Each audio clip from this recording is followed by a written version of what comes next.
Welcome! Today we have something a little bit different. Instead of a class, we have a meta planet on a game mode, a team composition, and oh boy, is it an interesting one. By now, I'm sure most of you have tried the PowerShift game mode, but for those who haven't, here is a quick rundown. 5 versus 5. Your team must control a moving platform and essentially keep it over the halfway point or make it to the opponent's checkpoint. Very similar to Payload from Overwatch, but actually fun. My friends and I have played PowerShift a lot, and we have theory crafted a thing or two. And yes, that warning at the start is very real. Let me break it down for you. This is the Testudo team build. It consists of 3 heavies and 2 mediums, or 2 heavies, 2 mediums, and 1 light. The tools you absolutely need are dome shield, mesh shield, barricades, flamethrower, APS, heal beam, and glitch nades. The rest is up to you. This combination of tools can lead to flawless victories. That means 0 deaths and 0 stopping of the platform.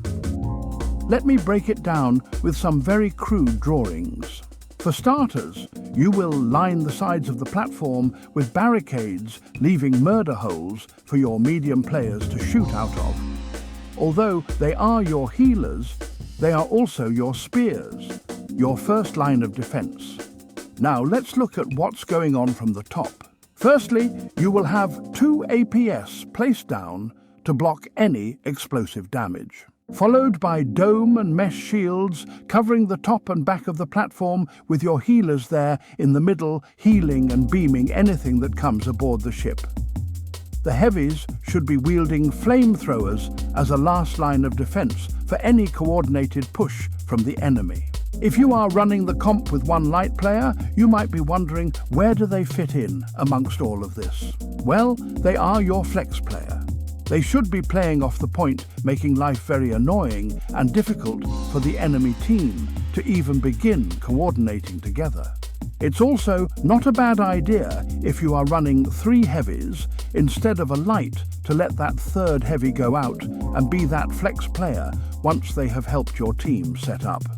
One of the most important aspects of this build is the initial capture of the platform. Once you have the platform and you are completely set up, it can be very hard to stop you.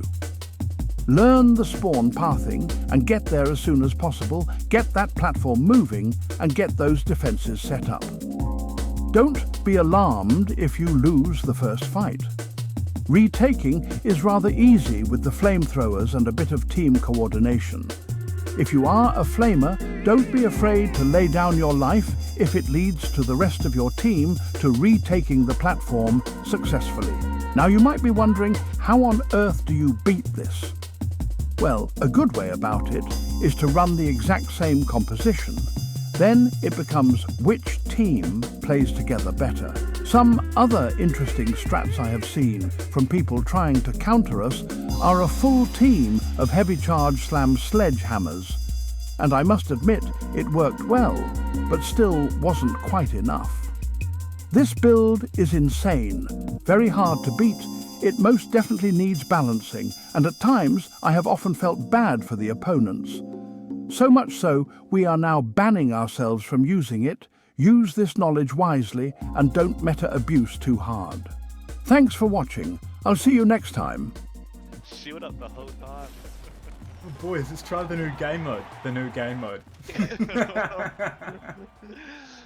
Wait, none of us died. What the hell? Yeah, I know.